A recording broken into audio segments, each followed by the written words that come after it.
Robert Bubba Pena was one of the great offensive linemen in UMass football history.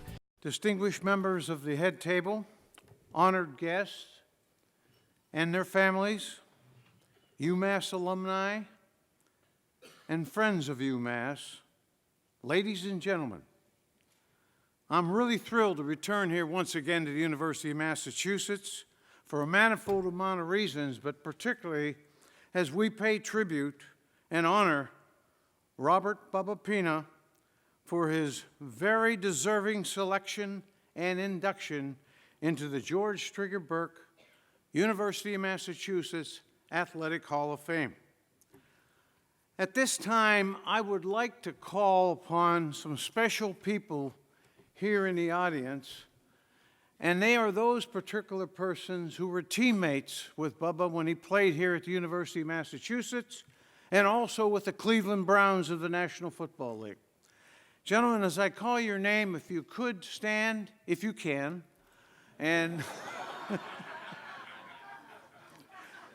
and remain standing until all of you have been introduced, and then we'll give you a round of applause. First of all, our offensive left tackle, Bobby Donnellan. Our offensive center, David Levine.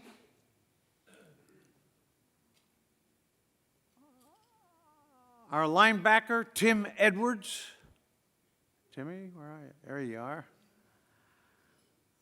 Our offensive guard, Jim Kane.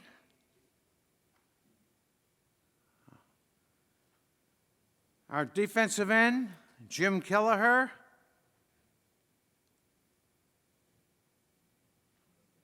Offensive tackle, Tom Mullins. There's Tommy. Running back, Paul Metallo. And there's one additional person that really wanted to be here, but medical reasons prevented him from being here, and that was our offensive right tackle, Richard Donnellan, the other part of the bookend of Bobby Donnellan. And from the Cleveland Browns, right in front of me here, defensive cornerback, Erich Barnes. Gentlemen, thank you very much for attending and supporting Bubba tonight.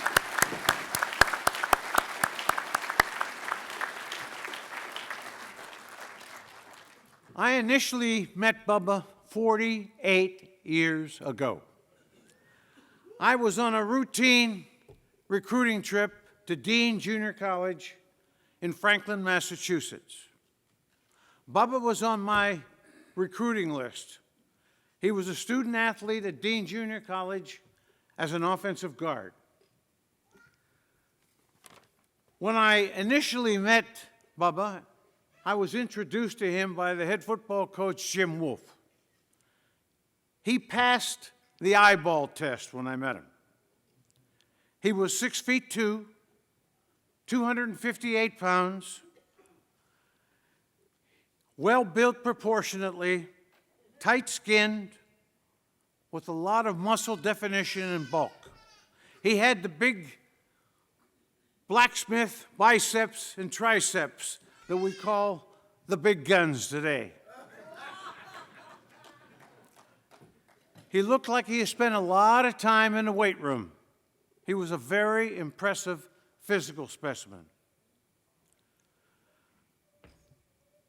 When I turned on the projector, I was also impressed, very much so. I saw a very competitive and very physical person. He was a road grader as a blocker. When I say a road grader, he had leverage and he would move people in and out wherever he wanted to take them. He was dominating with a lot of punch and a lot of power. However, he was a tad tight in the hips, and he was a little raw in ability. But boy, he was an explosive and functional athlete. He had size, he had speed, and he had a great upside for development. Well, at that time, our head football coach here was Coach Vic Fuchsia. And he really wanted Bubba. Bubba had a lot of choices. He was highly recruited. But he wanted to go to UMass. That was his first choice. So basically, the recruiting process was both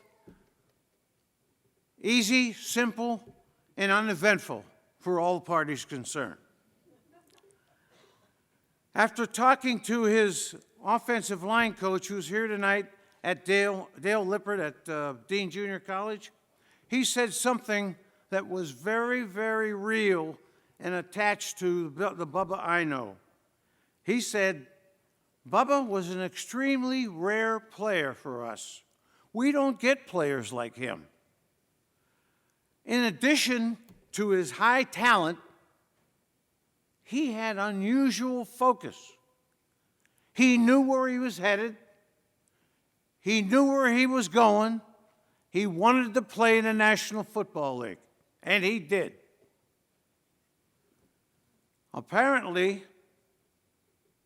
he was right, and he became the most valuable player at Dean Junior College both of the years that he was there.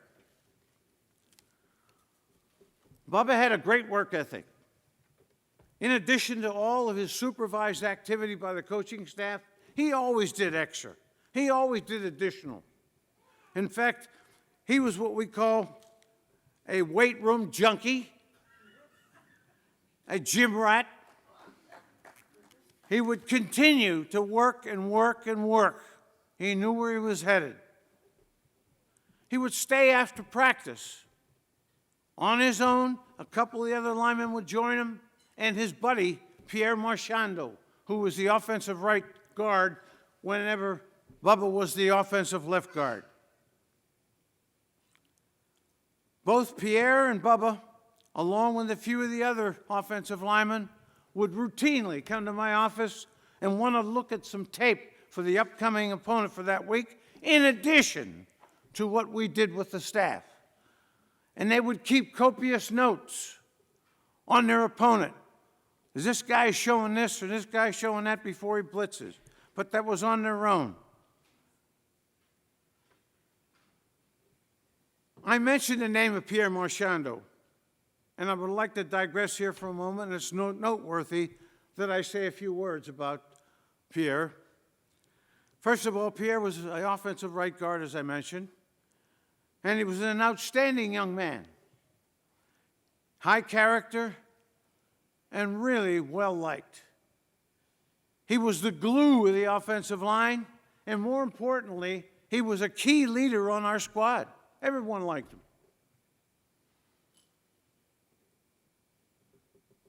But apparently the more important or the most important part of Pierre, he was the maintenance man for Bubba.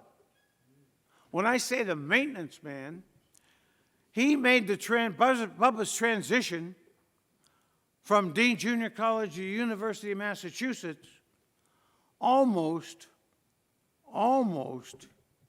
simple and easy.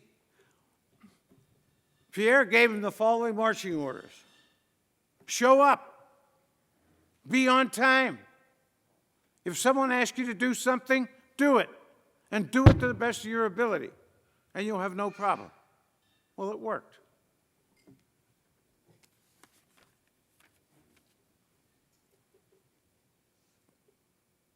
We lost Pierre in August of 1976 in an auto accident.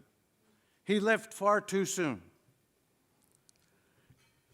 If he were alive today, he would be here, standing in my place, doing what I'm doing, extolling the virtues and the talents of Bubba. Those two guys were joined at the hip. Bubba developed quickly into the player we anticipated. He became a relentless competitor. He was an impact player, a difference maker. He wanted to be the best, and he worked to do that. He had the determination to reach his goals. He mastered what we call the skill set of an offensive lineman, and that is the ability to move a defender against the defender's will from point A to point B consistently. He made many defensive linemen look very average and very ordinary.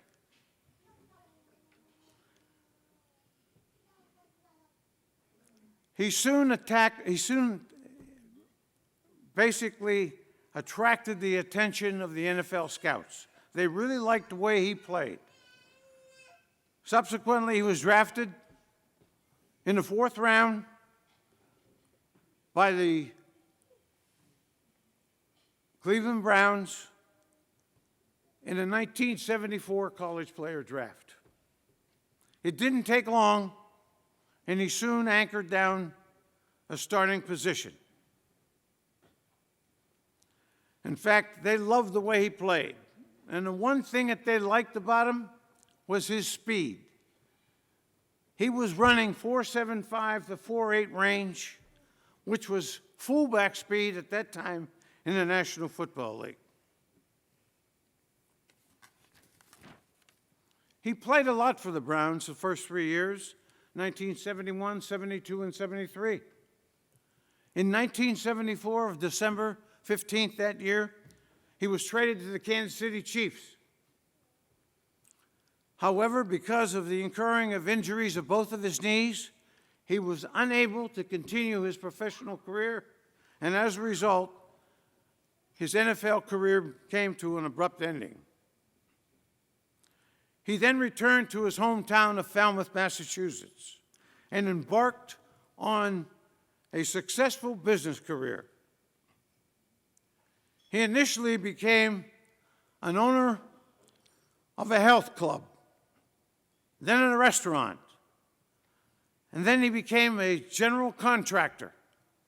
He bought land on Cape Cod, and he built houses, and he also built many of the townhouses. He did well. He also started his own mortgage company called Mortgage Security, where he was not only the owner but the president. And you're looking at one of his clients.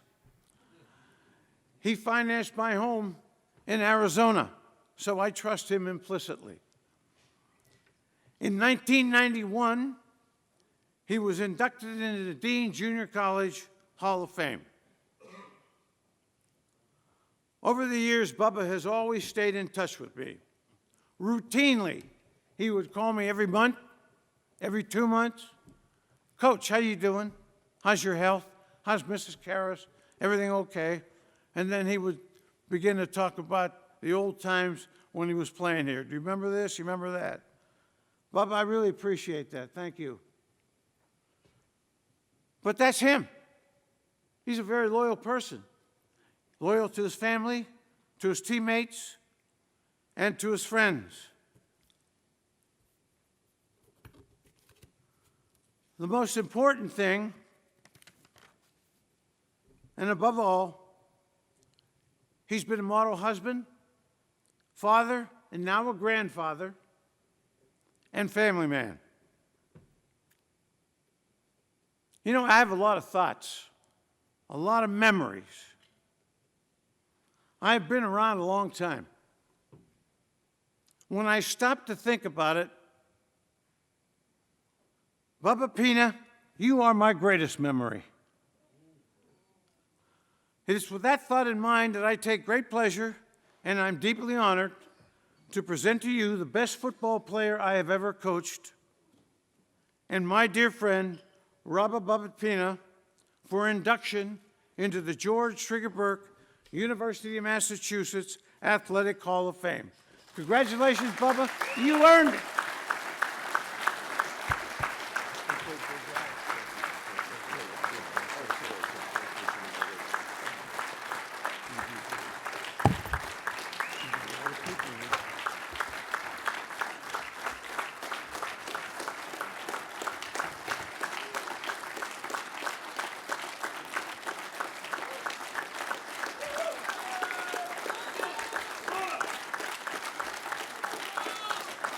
Thank you.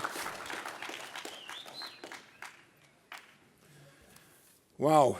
So like I was trying, when I kept thinking about this speech, I was saying, well, I hope that I don't cry and get emotional and get all blubbery when I get up here. And quite frankly, I actually started crying over there. So I must say that I want to, right off the top, I have to thank, and I call him Coach Karras always. I have to thank Coach Karras for coming here from Phoenix, Arizona to deliver the speech and introduce me into the UMass Trigger Burke Hall of Fame. I love Coach Karras, and I really appreciate him taking the time to come here. And I say that from the bottom of my heart. He's a special person in my life.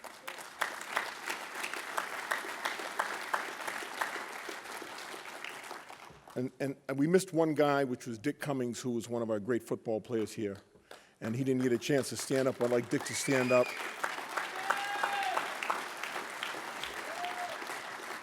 We had some great football players when I was here. We really did.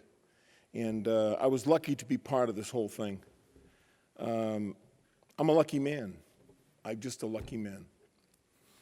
I must say that I want to thank the Hall of Fame Selection Committee for selecting me into the Trigger Burke Hall of Fame.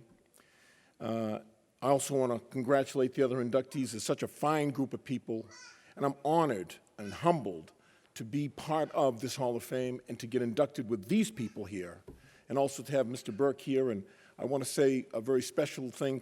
Ryan Bamford contacted me and called me when to let me know about the Hall of Fame induction.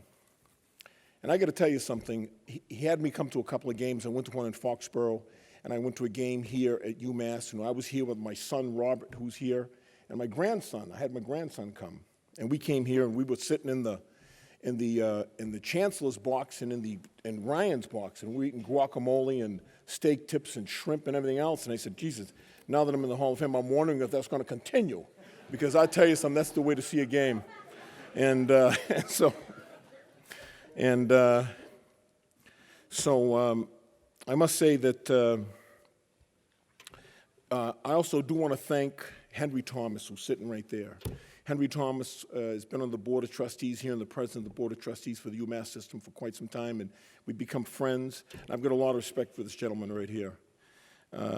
Furthermore, Kumbal Subbaswamy, when I can say his name, he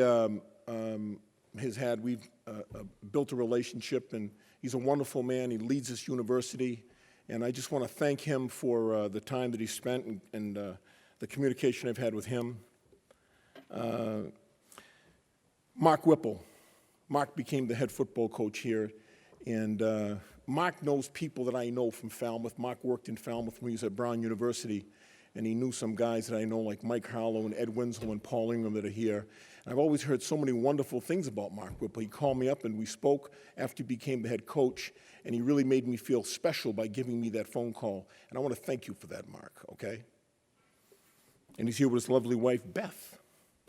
Rebecca? Brenda.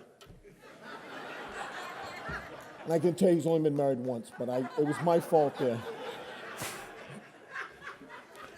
There's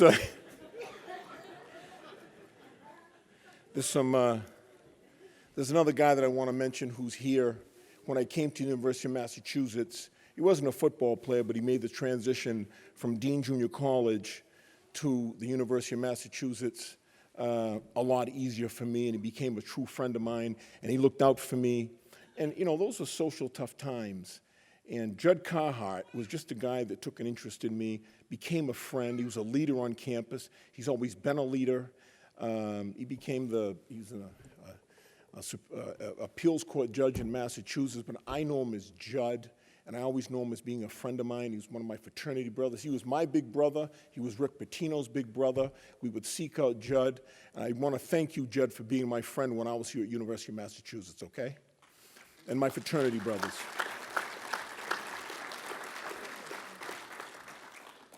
There's a I want to also talk about some people that I invited that I really wanted here, Carol Fuchsia and Mike Fuchsia. They're Coach Fuchsia's children. So if I don't cry when I talk about Coach Fuchsia, I'll have made it through the night, trust me when I tell you, because I love that man, okay? My daughter, Jade, stand up, please.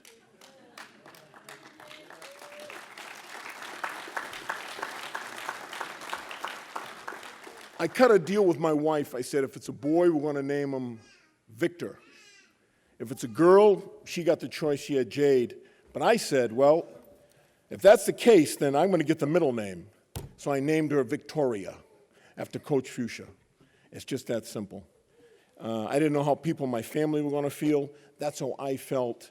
Coach Fuchsia meant a lot to me. You know, he absolutely somehow got the best out of me even when I was upset. You know what I'm saying? I remember the times that I was up here and it wasn't smooth because I'm a bulldog sometimes. People know that about me. And I remember Coach Karras and Coach Fuchsia, you know, had a way of dealing with me. Not that I was trying to get all the attention or anything like that, but you know, as an offensive lineman, it's kind of tough to get attention when you got all these great running backs around here. And I'd say that Coach Fuchsia and Coach Karras had a way of dealing with me, no matter how good the news was or how bad the news was, or how much they criticized me, or what they were trying to do to make me a better ball player. I gained respect for them after every single incident. I never remember coming away from one single incident where I remember the first game of the season, they weren't going to take me on the traveling trip, Mark. I'm telling you. And I was so upset, I went down to the locker room to see if I was going to start. I got down to the locker room, they didn't have my name on the traveling roster.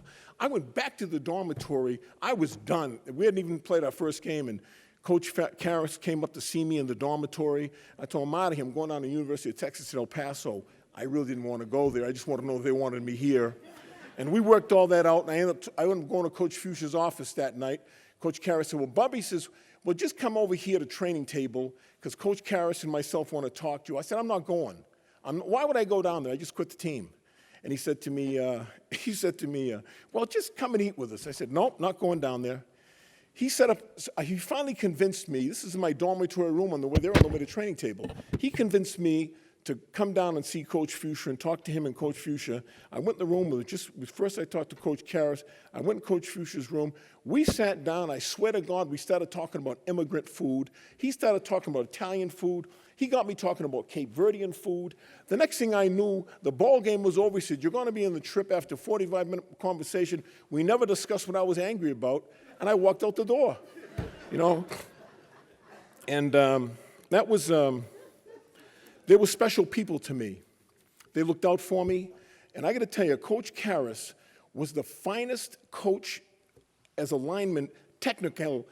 The way his attention to detail was he's sitting there with Dave Levine and Bob Donnellan right now, and they'll attest to this. He trained us in detail.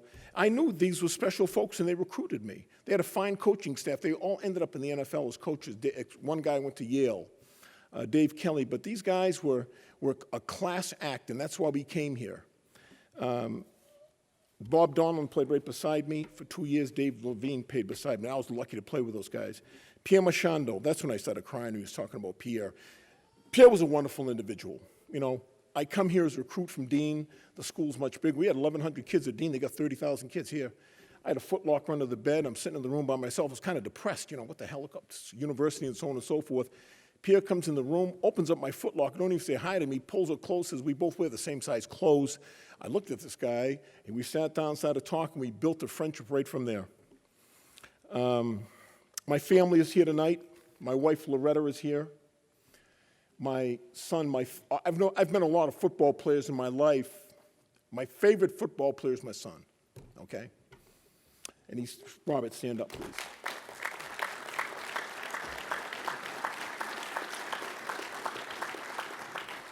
Okay, my grandchildren are here, and I thought there was going to be some resistance and a little disagreement in the family, but I wanted my grandchildren here because I love them so much. That was Amari. Antonio's right there, and there's Asia. Okay, very special to me. Now, I must say that my siblings are here, my brothers. My brother Wayne is here with his lovely wife, Mary. My brother Domingo's here. My brother Domingo is sitting right here with Jackie.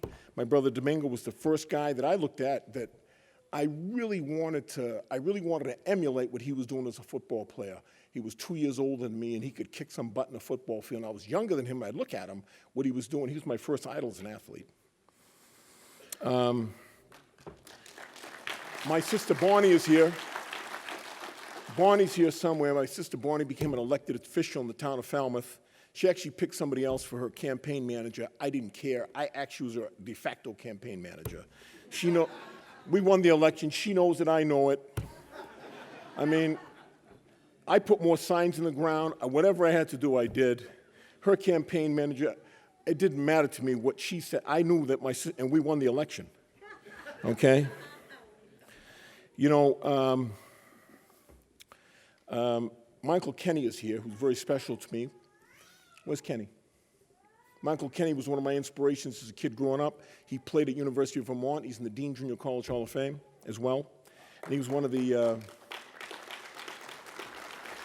I think he was the first Division I football player to come from Falmouth. Okay? My mother's brother, Ken Andrade.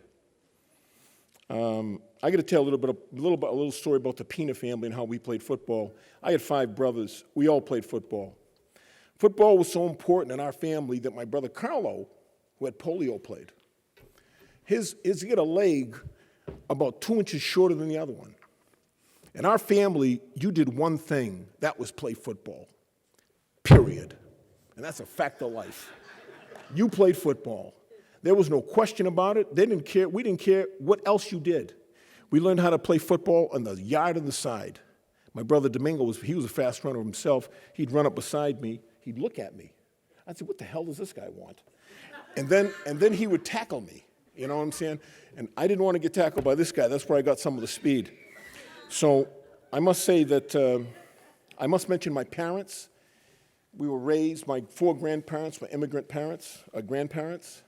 And the basic things in life were very important to us. And my grandparents were of African ancestry, Cape Verdean people. And we lived and worked together as a family. The first job I had was, we were like 8, 9, 10 years old working together. That's the truth. Lugging ice, putting ice inside of bags, picking up trash, and that was where I learned teamwork. I learned about competition and teamwork right in my family. I learned some of that stuff before I ever got involved in football. That's a fact, okay? I love my mother and father. Me coming to the University of Massachusetts really had a lot to do with my parents. We made the decisions together. They met Coach Karras. When they met Coach Karras, that was the done deal. Coach Fuchs and Coach Karras came down to Falmouth, and we went to the Coonamessett Inn.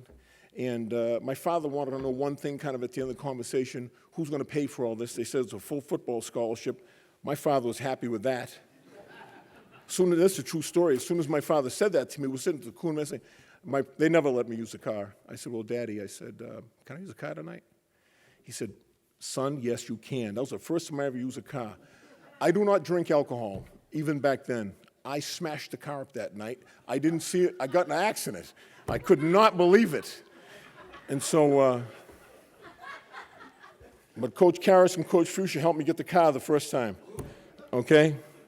You know, before I came to University of Massachusetts, I went to Dean Junior College. I got to tell you something. I love Dean Junior College. It's just that simple. I had a wonderful time there. It was a watershed moment for me, a watershed institution for me. The people that were there were so special to me and always have been. I'm in touch with Dean Junior College, and the people that are there have made that place so special to me. Jim Wolf was the head coach. Dale Lippert, who's here tonight. I called him up to tell him I got in the Hall of Fame. There was no question about it that he was. I mean, I knew he was coming before I called, but he just kept talking about how he was going to come. And here's another guy that I love right over here, Dale Lippert. I want to thank you for everything you've done for me, Coach Lippert. Last year they named the football field after Dale Lippert. I get a call from Jody Briggs. She sent me the list of people that were coming from Dean. I couldn't believe it. I didn't know I was that well liked every place. She sent me a list of the people from Dean. There was another coach when I was there who became a friend of my entire family and a very special people to us all. My Uncle Kenny, he coached. He coached my brother Domingo, and he coached me, Bob DeRula. Bob DeRula was so special to us, it became friends of all of ours. It's that simple. His family is here tonight, Joe DeRula. His son Robert DeRula is here, and his wife Sue DeRula. These are people from Dean Junior College. Can you imagine? I went there 50 years ago, and they're here tonight. They're here tonight, okay? Todd Vasey, the head football coach, is here. I've sent Todd a couple of football players. Maybe I'll send you a couple of better football players next time. He's done a phenomenal job with the football program. He's now the athletic director there, but he did a phenomenal job with the football program at Dean Junior College. He took that thing to other heights that I never even expected would happen. I have to say that I'm almost done, by the way. Almost. The town of Falmouth, I came from Falmouth. I came from a little Falmouth's a small town down there in Cape Cod. We had a tremendous football program. I see Greg Anderson right there. I see, and I was competitive as a kid. Kid out there that was my best friend, Mike Bale, was sitting right there. He was my best friend all through high school. In the fifth grade, in the first grade, I was 5 years old, and he said something on the playground that bothered me. I was 5 years old, and it was right after it was Halloween, and he still had a Superman outfit on. We were in kindergarten. And he said something to me about 5 minutes before in the playground that bothered me. I saw him in the village school. I said, if you ever say anything about me again, I will kick the crap out of you, okay? I swear to God, I remember that. I don't know if Mike remembers that. We were 5 years old in kindergarten. So I guess I was made to be a football player, I guess, you know. I never did beat him up. We became best friends. He was my best friend in school. I want to say that some of my teammates and guys are here, that Frankie Perry's here. He played high school football with me. He's a co-captain. Ed Winslow's here. Eddie Winslow has been so near and dear to me over the years and so loyal. If I could put a picture loyalty in a dictionary, you'd open it up and see Eddie Winslow. Paul Ingram is here. He was an all-scholastic quarterback for us and a hell of a quarterback. Paul won more football games. Eddie won it. Eddie's in the High School Hall of Fame in Massachusetts for coaching. Paul's going to get there, I'm sure. And these guys are great friends of mine. Great friends. They're here tonight. These guys I went to high school with. Greg Anderson.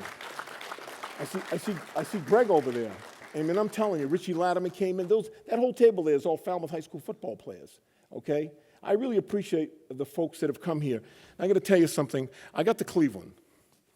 You know, right after my first year there was 1971. They get through the last cut, and Erich Bonds was sitting right there with Vi. They're very good friends of mine. Erich was the man, period. And he'd come up to me. He always knew what the hell was going on with everybody and what was going on, who had to worry about getting cut, who didn't have to worry about getting cut. And he played for the Giants also for about 7 or 8 years. And I knew some people that were fans in New York. And I said to this one woman, she said, so you know Erich Bonds? She said, he was so nasty and tough. She said, we're season ticket holders to the Giants. And she says, and we don't even like him. You know what I'm saying? He said, he's that tough. But I have to tell you something. That guy has got the warmest soul of any football player I've ever met. And that's a fact. If you know him, you love him. It's just that simple. He'd come to Falmouth. We'd have cookouts. He's actually serving other people. Ain't that right, Vi? He's walking around. This is Erich Bonds, a 14-year guy, should be in the NFL Hall of Fame. Have you got enough to eat? Have you got enough to eat? Bub, I know you ate too much. You sit over there, okay? So, and I've got friends here that I can't get into everybody that came. Ray Barrows came from Texas, my God. He came all the way. Bill Hintermister came from Texas.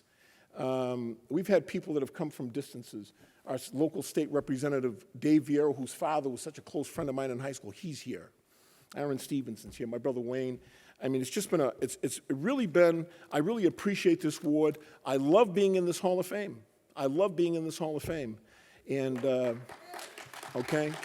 And I wanted to be in this Hall of Fame, and I love the University of Massachusetts. And the last thing I'm going to say, Go UMass.